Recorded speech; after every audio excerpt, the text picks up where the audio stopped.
থাইল্যান্ডে কুমিরের একটি খামারে একটি কোম্পানির বার্ষিক বনভোজন চলছিল।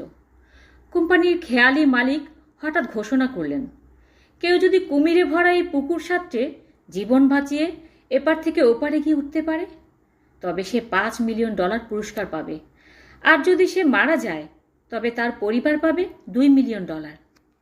দীর্ঘক্ষণ ধরে সাক্ষাৎ মৃত্যুর এই ভয়ঙ্কর চ্যালেঞ্জ কেউই নিতে সাহস করেনি।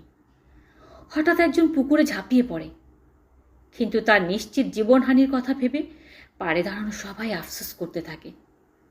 তবে কোনো এক অলৌকিকতার সৌভাগ্যক্রমে মরণপণ সাঁতরে অক্ষত অবস্থায় সে পুকুরটি পার হতে সক্ষম হয়।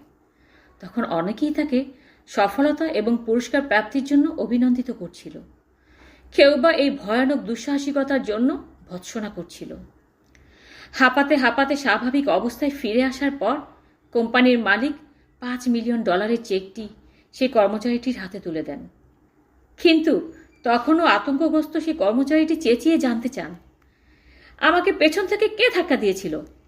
পরে জানতে পারা গেল তার স্ত্রী তাকে ধাক্কা দিয়েছিলেন। এবং সেই দিন থেকে এই প্রবাদটির সৃষ্টি হয় যে, have a relax, see you not for mind, okay? যার অর্থ দাঁড়ায়, প্রত্যেক পুরুষের সফলতার পেছনে একজন নারীর হাত রয়েছে।